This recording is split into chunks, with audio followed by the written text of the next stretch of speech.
All right, good morning. Does it feel like day 3 yet? We're off and running. So how are we feeling? Are things making sense on camera? Give me a thumbs up. We're making sense. Kind of a little bit challenged, not so sure, or I should be an education major. Nope. Okay. Got mostly thumbs up, so I appreciate that. I think we're on the right track. Game plan for today. We're going to not have a quiz, but you can probably expect one on Wednesday. So be prepared.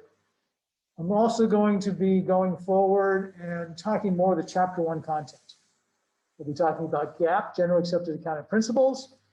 We'll get some insight into accountants versus bookkeepers. We'll also be doing some examples. You start seeing, wait a minute, for every time I have a transaction, there's not one thing going on, but two. I might have an investment and that affects cash too. So those both those things go up. Well, I spend some money and my cash goes down, but if I spend it on inventory, my inventory goes up. Maybe I buy a building. Maybe I bought a building and either cash went down or I took out a mortgage. So again, every time we're doing a transaction, there are at least two things happen. So we'll be talking more about double entry accounting down the road. Double entry is twice the fun. Accounting can be fun. We'll make it fun if we can. So that's the direction we're headed today, and that's what we're on track for. So let's go ahead, and I'll be using the PowerPoint to keep me honest. So I'm going to share my screen.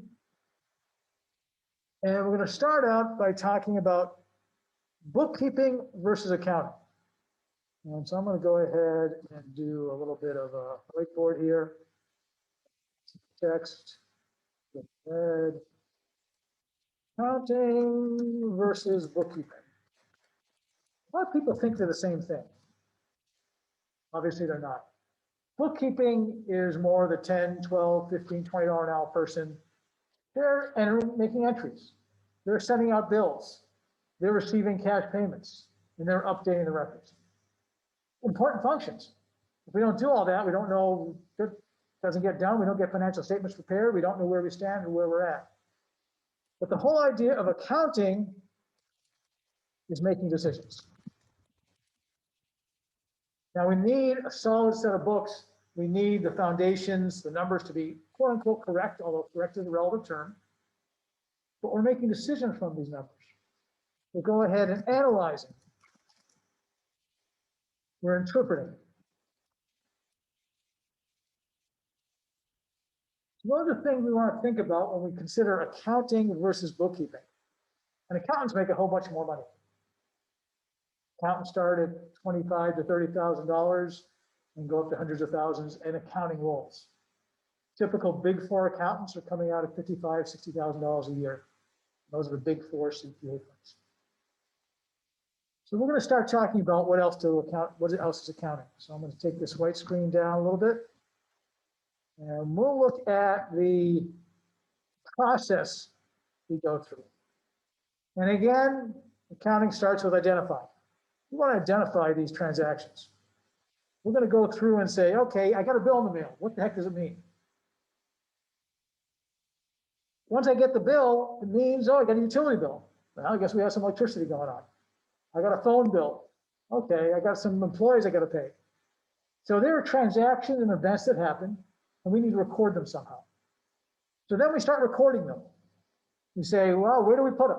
We have to analyze and figure out where these transactions go. We got to make sense of these transactions and what's going on. And then the ultimate is preparing reports, analyzing, and interpreting. So we got these numbers spitting at us.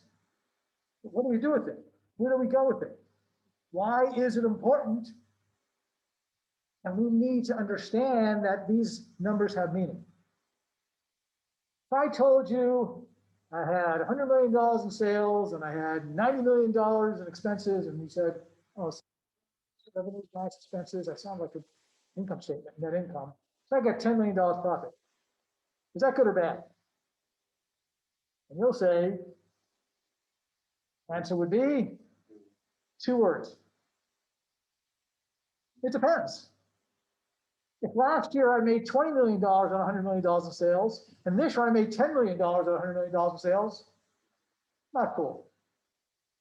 Now, if last year I made 5 million and this year I made 10 million, oh, that's cool. But what happens if I work my employees to the bone, made them do overtime and they're starting to quit like mad dogs? Oh, maybe that's not so good. I think I mentioned in the last class, what happens to the stock price if you lay off 10% of your labor force? Go ahead and put this is my chat question for the day. Put in the chat, if I laid off 10% of my labor force, would my stock go up? Would my stock go down? Or something else? So here's my attendance question for the day. I'll have a few more questions on it.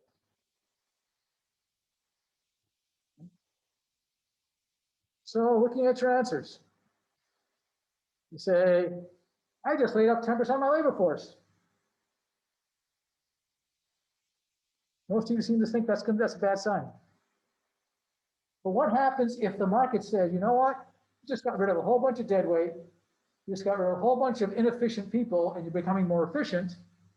We think that's a good move. That was wise. Doesn't feel real good to those getting laid off. But you know what? I think as your company, you've been struggling, you've been losing money, but by laying off this 10% of your workforce, you now can return to profitability because you're going to save a whole bunch of expenses. We think that's a good move. Maybe your stock goes up. Or you're deeper doo-doo than you thought, and maybe you're going to lay off some more. That's worse. Stock goes down. So the answer is 2 words. What are those 2 words? It depends. It depends. Thank you. You're very right, though. It depends. It depends on expectation. We talked about profits last time. And the first example I just gave you was 10% profit. 10 million out of 100 million. That's pretty good. But it may not be good if you're a bank and you expect 20 or 30% margins. It's great if you're Walmart and you're 2 or 4% margins. 10% dynamite. And then you ask, well, why did you get the 10%? Well, maybe we just sold the building and made a whole bunch more selling the building than we made in our business all year. So then you have to analyze and take a closer look, see what's going on. But you're right on, it does depend. All right, so that's the importance of accounting. Now accounting, let's see what kind of jobs there are in accounting. So opportunities, lots of opportunities. Financial accounting, that's what you're taking this class in right now. Now, what is financial accounting versus managerial? 202 is managerial. So financial accounting is preparing financial statements. It's preparing a balance sheet, income statement, cash flow statement, statement of retained earnings and or equity. These are the 4 statements we're going to be worrying about, concerned about, and preparing. Financial accounting is historical. Quarter, 3 months worth of information. Annual, 12 months-ish worth of information. Could be 53, 54 weeks, depending on year ends. The whole idea, though, is we're looking back and saying, here's what our performance was. We took all these transactions, we recorded them, we're making sense of them, and now we're going to interpret them and use them. So preparation, analysis, external auditing. These are the CPAs that make the big bucks. When you heard the video on Friday, we talked about $6 million being paid for Lowe's audit. That wasn't just one person making $6 million. Too bad, too. Be nice. It's $6 million for an audit. And what does an audit do? You hear the term audit and it says, that means somebody looked at my books. That's true. An external resource usually has to be a CPA that signs off on them. Correct. And then they print a 1-page letter. The 1-page letter has 3 words on it. Not 2 words, not it depends, we tried. 3 words on every auditor's letter that gets printed in the annual report starts, in our opinion. In our opinion, I just paid you $6 million. Can I get a little bit more than an opinion here? Well, no, it's an opinion letter. It doesn't mean there's no fraud. It doesn't mean there are no mistakes. It means that an extra set of eyeballs looked at the books.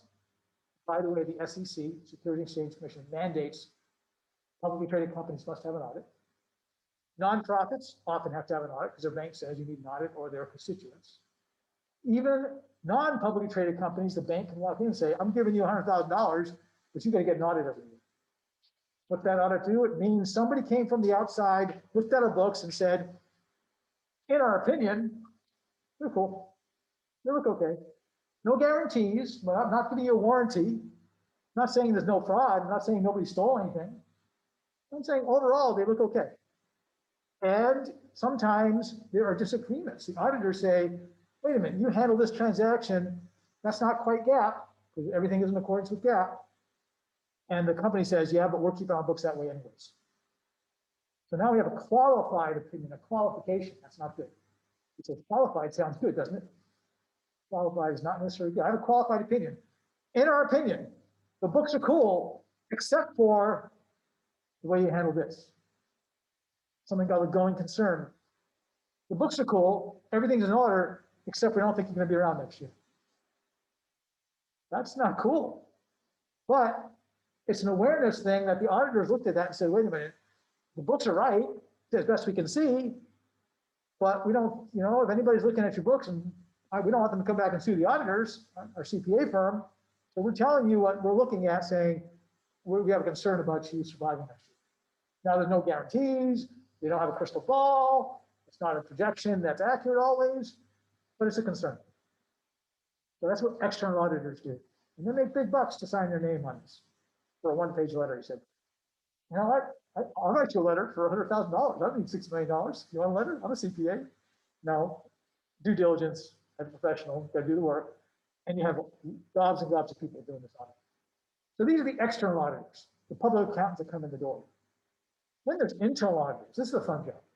These are the folks that work for a company that travel around the world and they audit the books internally and prepare stuff for the external auditors when they come in annually. But they're going around saying, oh, let's take a look at your business. Oh, this is cool. I started out as an auditor. I loved inventories. Why inventories? Well, not because I had to work Christmas Day and New Year's often enough to count inventories, but because I could see what a business does. I like business. I've had a whole bunch. I have some now. I have some more. The whole idea of business is interesting, and I have to see what people do. So my first year in auditing, I got exposed to a major bank, Bank of New England. I got exposed to analog devices, high tech. I got exposed to app communication. They do tube preamps and amplifiers. I got to a liquor distributor. I went to sand and gravel. I went to different kinds of businesses, retail, wholesale, manufacturing. Got exposure to a lot of different industries. And when you get to the inventory, I can see what they're making. When they're at one phase, and then they're at another phase, and work in process, and they have finished goods, you can see what they do. And I was kind of fascinated by this. I thought that was kind of cool. Another thing, there's a big column there for taxation. CPAs are known for taxes. I told you, I'm not a big tax guy. I managed an H&R Block office undergrad and realized taxes weren't my thing. I thought it was more like law than accounting and business, and it's great to save money, but that's not my skill set. And even though I'm a CPA, if you have a tax question, I'll call my accountant. Although FMU has a great tax program. Brad Johnson is excellent. He's an attorney, but he also is a tax guru, and he does a great job. We get a lot of good tax people coming out of FMU as well. So nothing wrong with tax.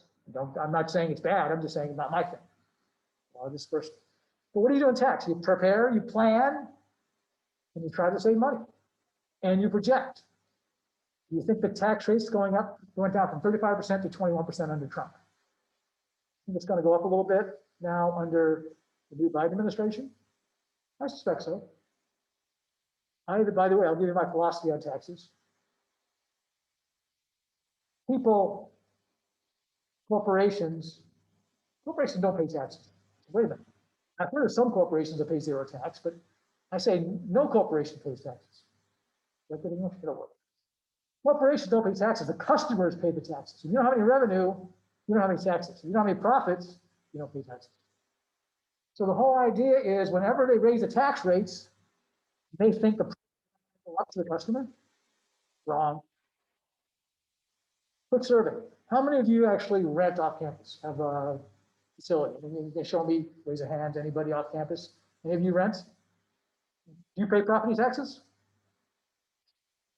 You bet you do. No, I write my rent check every month. I write my $700 rent check. My owner's paying $150, $200 in property taxes. You think if they weren't paying $200 in property taxes, your $700 rent might be a little bit less? Of course you're paying the taxes. Now, you're paying it through the landlord. So if they raise their tax rates on your landlord, what do you think is going to happen to your rent? It's going to go up. So yes, you are paying taxes. Even though you don't feel it, even though you don't see it, even though you're not writing the check for it, you are. One of the most absurd things I heard was, this is in Wisconsin. The governor there at one point said, we're going to penalize ExxonMobil, these fossil fuels, we're going to put an extra tax on gasoline, and we're going to slam it to these big oil companies. And they're going to pay us more money on, whatever they do. I said, yeah, but what do you think they're going to do? You think they're going to sit back and just write a bigger check? They're going to raise the price. ACTG, Ma Bell, phone company, did the same thing. They said, they got a 20-year rebate on property taxes in this district, the TIF district, right, in the tax and rental financing district. No tax payment for 20 years. Now they're going to start paying taxes. Great, we're going to get some tax money into the government. Wait a minute. What do you think they're going to do to phone rates? What do you think they're going to do utility rates? Yeah, you're going to raise them to cover it. Out of the goodness of their heart, they're not going to pay more taxes. We used to be 35%. We were the last country with the highest tax rate. Japan had 35, Germany had 35. They all dropped their rates. We were one of the last, not very civilized, one of the last developed countries to drop our tax rates to 21, trying to get business back into the US. And it actually worked. So if we raise tax again, do people go outside the country and go elsewhere with lower taxes? Yeah, that's what they do. They want to pay less taxes. Why did Wendy's move to Canada? I don't know. This is a long story about that. Okay, you get the idea of taxation is important, and taxation is a six-figure income as well. A couple other things on it. Let's talk about managerial accounting. What the heck is managerial? Well, it's 202. It's the next class you're going to take if you take the sequence. But managerial accounting is internal accounting. It's the accounting to make decisions for your operations on an ongoing basis. You're not getting quarterly reports usually. You're not getting annual reports, past, historical. You're projecting, you're saying, well, how many folks do I need to hire to make this much stuff? How much overtime is going to be? How do I price this thing? What do I add one machine with limited capacity to make this or that or that? At what point and how many of these do I make? When do I change the assembly line? Do I invest in another machine to give me expand capacity? Do I go into a new business entity? You're making internal decisions. The same way you have a CPA, certified public accountant, public accounting, the audit, tax, consultant. You also have a certified management accountant, CMA. You probably want to know about that. CMA, certified management accountant, is a certification for internals. Instead of a 4-part exam like a CPA, it's a 2-part exam. It's a credential, actually, you can graduate with if you choose to take those 2 exams to prepare. By the way, if you go a CPA track, typically 90 to 100 hours per section for the 4 sections, study time. So that's 2.5 weeks of full-time work. I know a lot of folks get their CPA in the summertime before they start work. They will dedicate their time to studying on a CPA review course and taking advantage of it. The CMA is 2 exams, a little more broad-based. CPA is more accounting, audit, tax specific. Yeah, I mean, there are 4 sections in different areas. But the CMA is a little more broad-based, more management, economics, as well as accounting. So CMA is an interesting certification as well. There's also CFE, Certified Fraud Examiner. By the way, there's a whole bunch of certifications in a bunch of areas you can get. So if you like fraud, that's an area to explore because there's more and more of it. So the managerial teams, cost accounting, budgeting, internal auditing. So you have the internal auditors. Consulting, controller, treasurer, strategy, chief financial officer, VP finance, internal accounting for corporations. We talked about taxation, legal tech, consulting, investigation, enforcement, estate planning, so personal and corporate. And then we have accounting related. The FBI loves accountants. Why do the FBI love accountants? Well, because they follow the money. You've probably heard Al Capone, big Chicago gangster, but in the roaring 20s, made a whole bunch of money. Did they get him for breaking the law, the constitutional amendment with prohibition? They got him on tax evasion. That's why he went to jail. Other people go to jail for tax evasion if they want them to go to jail. Not for breaking the law. It's like Marie Stewart got caught for lying, didn't go to jail for cheating the SEC or cheating on fraud or cheating the securities, perjury and lying. So anyways, FBI loves accountants. You get your CPA certification working for the FBI. All businesses need accountants. I don't care if you're a sports team, a for-profit, a nonprofit, a manufacturer, financial institution, an educational institution, a hospital. You don't have accountants. There's some job security there. The other side, though, is you think about it, okay, everybody needs an accountant. 150 years, 75 years ago, if you had a 100-person company, you had 25 accountants. Everything was manual. You have these books of original entry. You have everything doing by hand. When you need to do a budget, hey, let's get a budget going. Okay, with 25 people, start writing. I'm going to raise sales by 10%. Give me a week, maybe a week and a half. I'll have a new budget for you. Now with computers, give me a second, literally, or 5 seconds. Yeah, 10% increase in revenues. Great. That means our expenses here are going to go up. That means we have to hire 2 more people. That means, oh, here's our bottom line. A whole bunch of power. But now instead of 25 people for a 100-person company, maybe you have 3, maybe 2, maybe 1 part-time CFO and 1 full-time bookkeeper for a 100-person company. Maybe all you need. We'll talk about fraud in a minute. That actually sets you up big time for potential fraud challenges. Okay. Underwriters, planners, appraisers. By the way, these financials that the CPAs and the corporations prepare, who are they designed for? They're designed for business itself, but also any stakeholder that has a potential interest in the business. Let's talk about those stakeholders. You've got the external users, the internal users. You think the auditors are interested? No. Oh, they better be. They're reviewing your books. Okay, so yeah, they're very interested. But how about the employees? Do you think they're interested?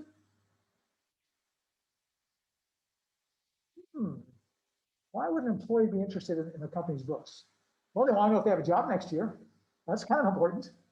Are we going down the tubes? Do I need to go start shopping for a job? You think the unions might be interested in how the company's doing? Why? The union pays dues, but the union membership is looking for a raise. I'm going to ask for a 4% raise because the company's going gangbusters. Or the company's losing money, I can't get my 4% raise this year. So a lot of people are interested. Do you think the city of Florence or the county of Florence is interested in the financials from a business? You bet. Tax base, employee base. You got 150 employees now. You're going to expand? Do we need more housing? Do we need to improve more roads, more infrastructure, more schooling? They want to know what's going on because that's their tax base. They got people paying bills, living here in Florence, and hopefully they're staying in Florence if they're working in Florence, although they may be commuting from out. And they live in Columbia, come down to Florence. That's okay. But you get the idea. A lot of people are interested in this. So who do we prepare these financial statements for?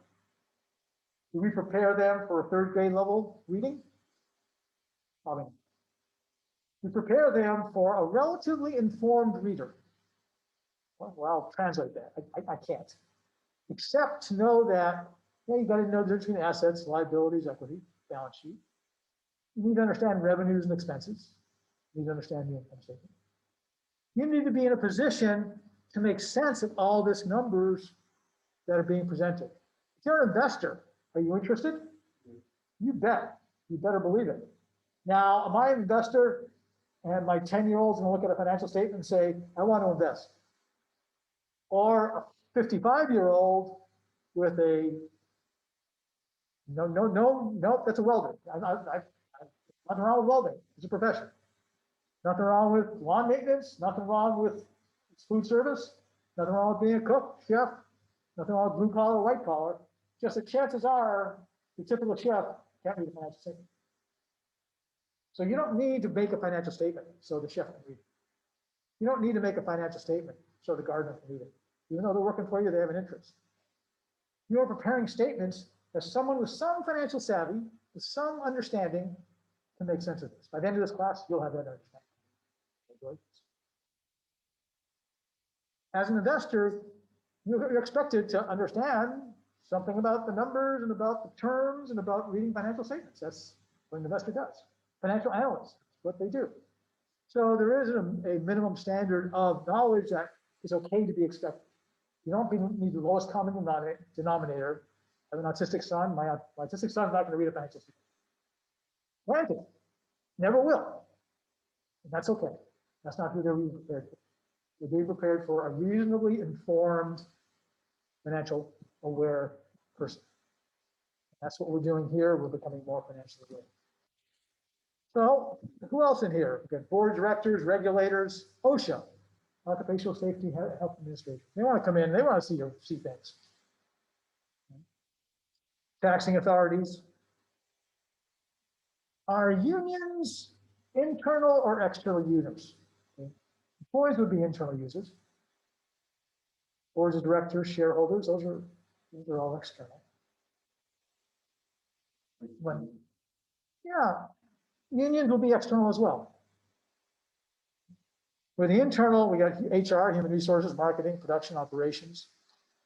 On the external side, we've got anybody outside the company looking at this. But a lot of people are curious. Let me ask you a question. In the chat, type the following, yes or no. This is not an it depends question. No, it might be an it depends question.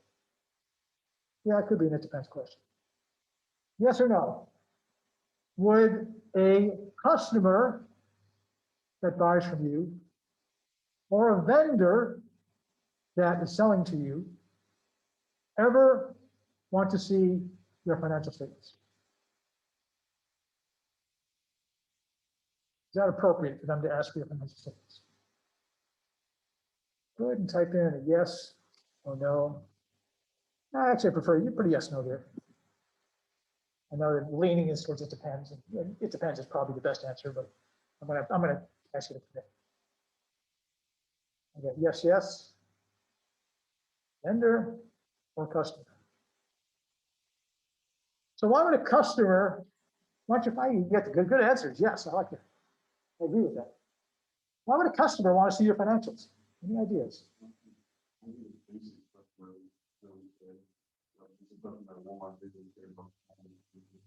Probably at Walmart, they don't care about your Teflon, your spatulas or your, probably except, well, probably not.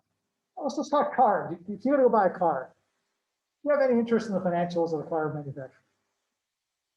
Why? Want to see what?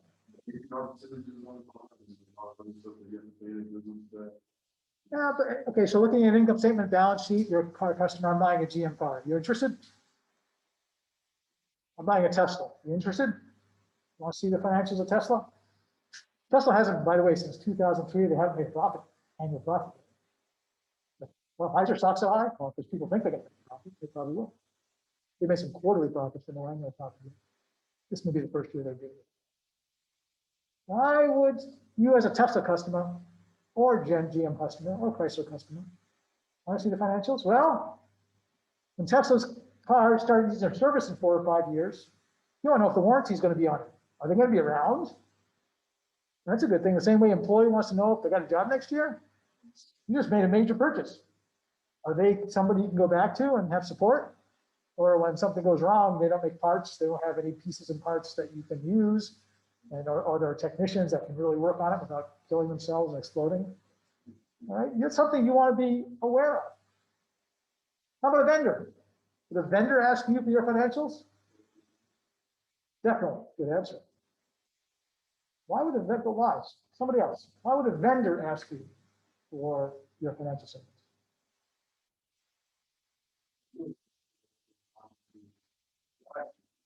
Money to buy from them, or if they advance you a line of credit and say, pay me in 30 days, hopefully you have money to pay them. Okay, so they're going to do a credit check. So if I want to start a car business, hey, I want to start a car dealership. And I've sold cars. I sold Chrysler, Jeep, and Kia. And then so I looked at a dealership. And I said, I want to spin out on my own. I go to GM and said, I want 10, $20,000 cars. Okay, $200,000 worth of cars. Will you loan me will you advance me the cars? The first thing I'll say is, Scott who? And then they'll say, okay, give me some credentials, give me some background. Yeah, I've sold cars, I got a CPA, I got a whole bunch of other letters to go with that. End up in the business, and I know what I'm doing. Then they'll say, well, how much money did you put in the business? Oh, I put $500 in the business. You're gonna say, and you want $200,000 in credit, on credit? I think not. And they said, well, how much do you have in the bank? They said, I told them I had $2 million in the bank. They said, oh, good, you sign personal guarantee, we'll give you $20,000, we'll give you $200,000 credit. I told them I had $5,000 in the bank. They said, once they stop laughing, they'll say, sure, we'll sell you cars with COD, cash on delivery. So they want to see my financials. They want to see, as you said, can I pay them? Can I pay them back? And they will do a credit check. So if I can, maybe I'll put 50,000 of my money in, and I'll borrow $50,000 worth of cars and buy $100,000 worth of stuff. Because they want to sell cars.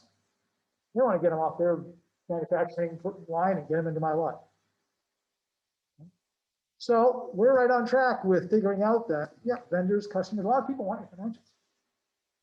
And I'm doing a presentation at the Chamber of Commerce a week from Thursday. Extra credit if anybody wants to participate. 2-hour, 9:30 to 11:30. Week from Thursday. Is talking about accounting for business. And so it's going to be a review of the kind of stuff we're talking about right here. Terminology, financial statement preparation, and ratio analysis, which we'll be getting into later on. All right, so that gives you an idea of who uses the stuff, what we're talking about.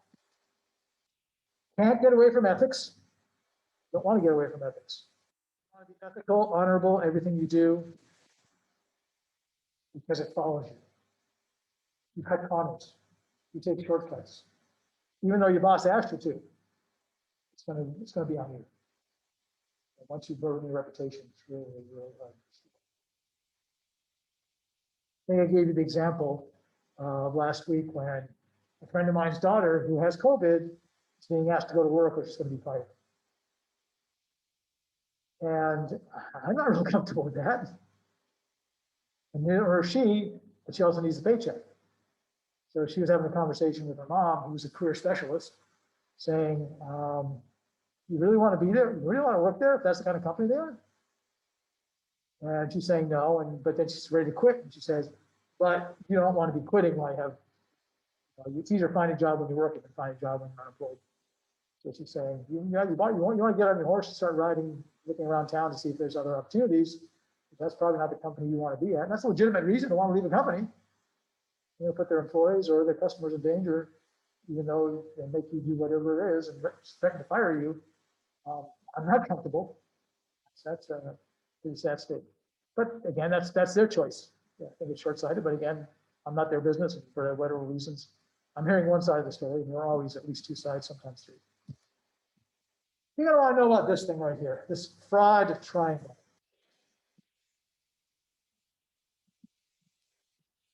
Fraud triangle. 3 legs. Oh, I'm sorry. This is a good question.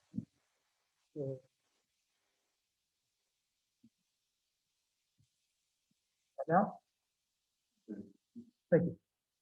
So we got a fraud triangle. Opportunity, rationalization, financial pressure. Let me give you an example. Accountant bookkeeper for Goodwill, Northeast Wisconsin. Stole $500,000. She was the heart and soul of the organization. She'd been there 22, 23 years, longer than anybody else, longer than the CEO, longer than any employee. Anybody had a question, she was a go-to person. What happened? Well, she was the only accountant there. She had opportunity. She was doing all the books. She was maintaining the books. They had an audit every year, but she was covering what got paid, what got approved, money's in, money's out, financial preparation, bank reconciliation. She was doing it all. Financial pressure. She actually had a gambling addiction. So that actually does put a lot of pressure on you. But then there are those of us that have school loans. I have school loans too. Those of us that have families, mortgages, obligations, a lot of financial pressure. So we have pressure, opportunity, and then finally rationalization. It is so easy to say, you know what? I've been at this company for 23 years. I know it's a nonprofit, but I'm being paid 18 bucks an hour. I deserve more. I can rationalize anything. So that rationalization process says they owe me. What happens if you're in sales and you just close this $1 million deal and you get a $5,000 commission? Are you resentful or are you happy? It depends. If the company's been paying me a salary of $100,000 a year, okay, you know what? 5,000 commission, that's gravy. Thank you so much. I'm on my way. But if I'm on commission, and a lot of companies do this, all of a sudden you perform, great, they raise quotas. They perform, raise your quotas. All right. You've done nothing for me for 3 years. Now you get $1 million sale. Okay. Whatever it is, I've been paying your salary right along. But you're saying the company made $200,000 on this deal, and I got to allow you $3,000 or $5,000 or $20,000. I deserve more than that. That's again, you're starting to rationalize. So be careful. These are the kind of things that make it there. I'll give you one example. Ever hear of KOSS headphones? KOSS? You know? $25 million in annual sales. Their CFO sold $20 million over a 5-year period. How does that go undetected? Yep. That's pretty significant. 20% of your sales are being stolen as coming off the top. Turns out she had a shopping addiction. She's married to the head of Children's Hospital in Milwaukee. Apparently, she had warehouses full of clothes, furniture, jewelry. The auditors didn't catch it. By the way, auditors were sued. Now, whether it sticks or not, that's a question. Did the auditors do anything wrong? But how was it discovered? Friday afternoon, CFO was out of the office already. One of the owners, they're publicly traded, one of the owners got a call, one of the senior managers and majority owner.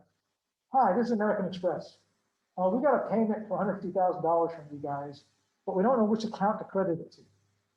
Well, how many Amex accounts do we have? We've got 2 accounts. What are we spending $150,000 with American Express, by the way? Well, here's a statement.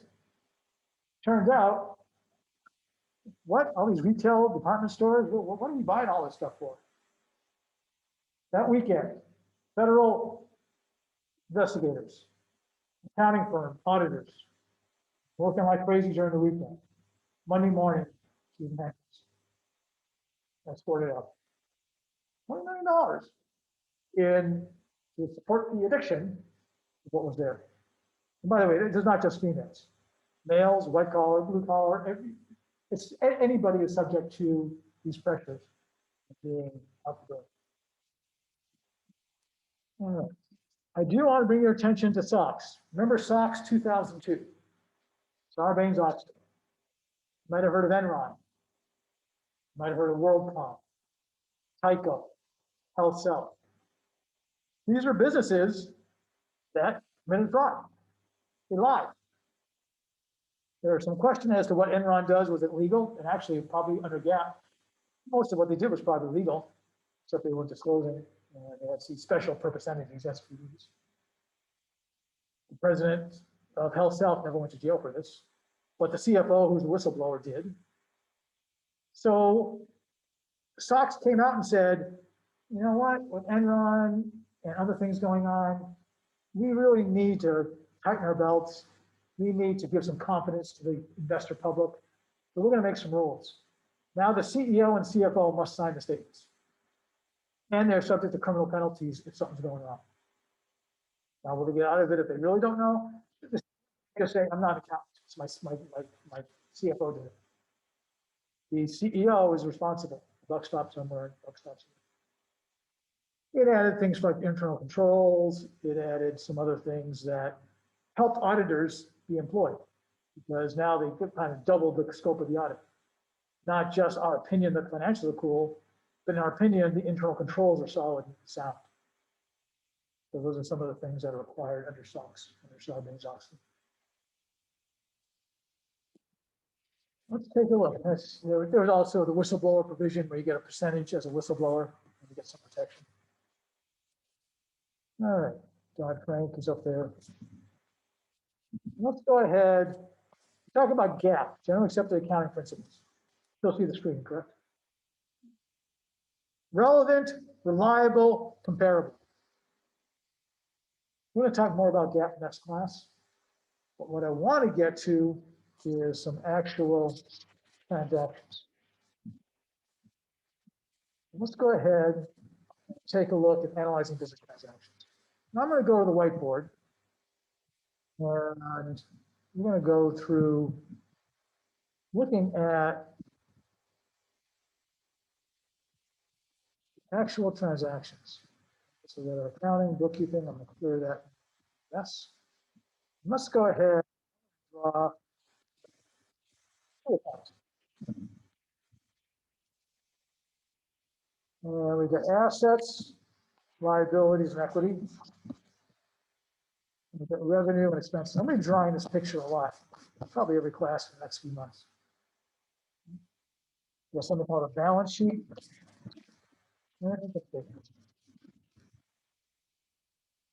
Now, what's the next breakdown? Well, let's take a look. We're going to look at assets, things we own. So those are things like cash, like inventory, like buildings, like vehicles, machinery, equipment. Liabilities are things we owe. Those are obligations to pay. Might be a mortgage payable, might be a note payable, bond payable, accounts payable. And we have ownership interest. That's our equity. We look at that and say, okay, that's the big picture. Let's scale it down a little bit. Let's go through some transactions to see what things look like.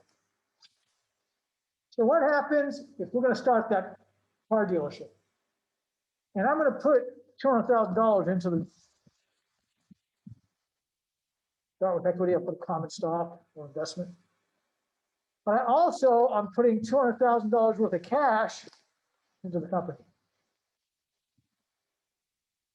So I look at that and I say,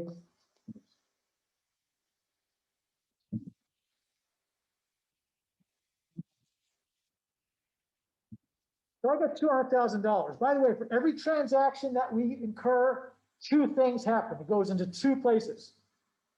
It's often known as double entry accounting, probably because it's twice the fund.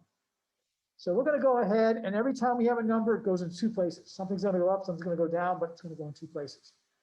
Do I have any income yet? No, because I don't have any revenues. I don't have any expenses. I went ahead and put in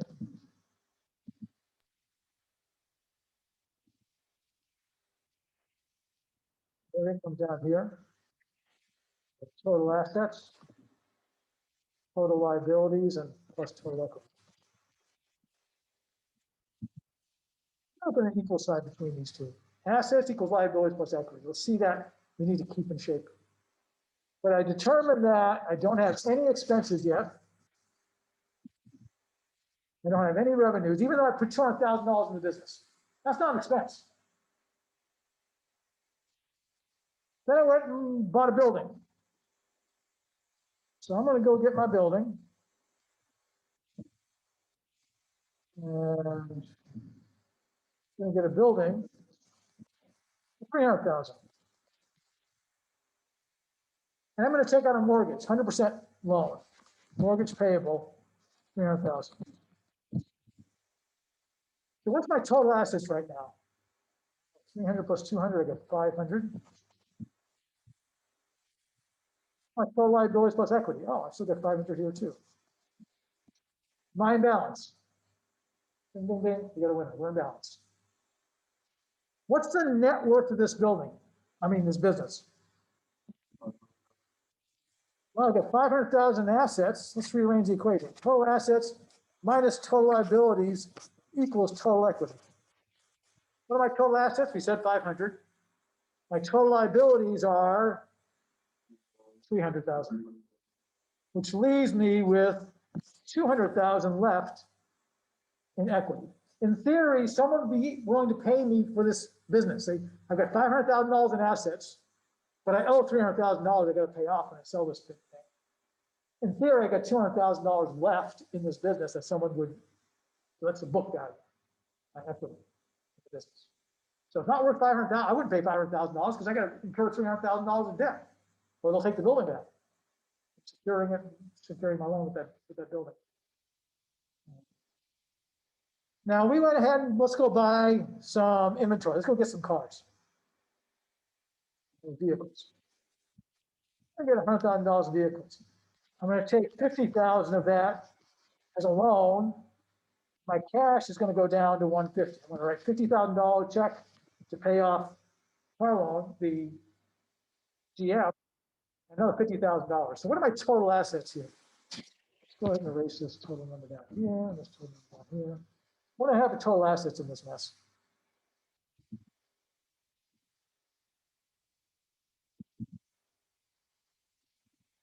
I've got 115 in cash.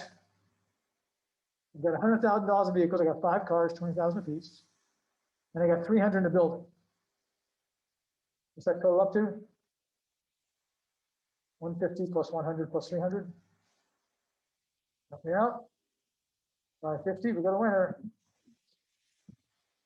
Now, what's my total liabilities plus equity? I got 50 in payables, 300 in mortgage payable, and 200 in equity. What's that? All right, better be the same thing. Thank you. 550. Am I in balance? Yes. And my net worth changed? Now I got some more assets, I got some more liabilities, but I'm still $200,000 net worth. Assets minus liabilities. Now, a friend of mine says, you did such a great job starting this dealership. I want $50,000. I'll pay you 50 grand to help me start one. Only I'm not going to go GM. I'm getting Tesla dealership. Tesla's not doing a dealership. I'm going to go get Toyota. They're pretty popular. I think I can make some money on Toyota. So I get $50,000 in cash. I'm up to $200,000. I get 50,000 in revenue. That's great. I have 0 expenses. My time's cheap. My net income is $50,000. In this picture, my assets are now 600.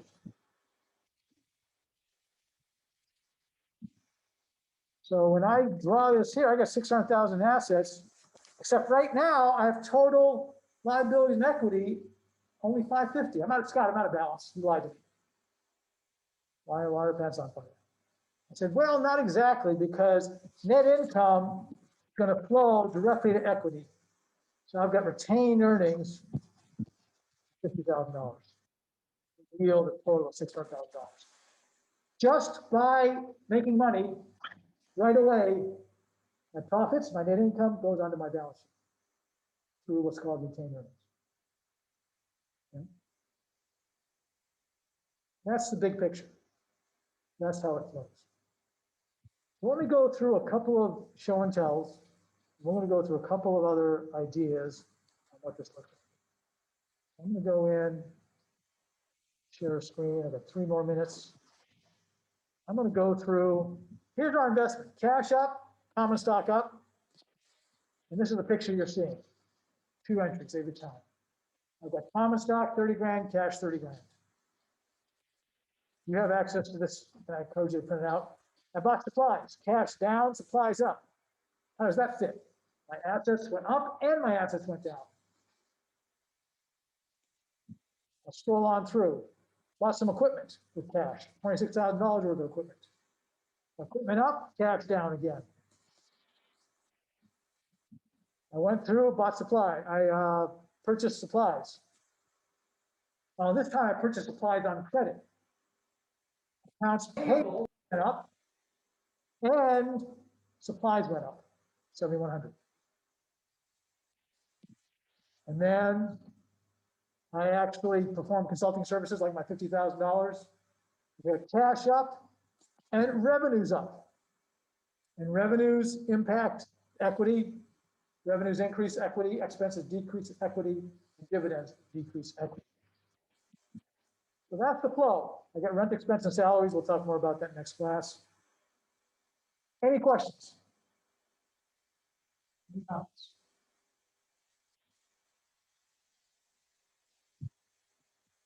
Now we'll go ahead. Wish you a wonderful Monday. And look forward to seeing you Wednesday, if not sooner. Any questions from the audience? Let me go ahead and I'll turn my speaker back. My speaker is on. So.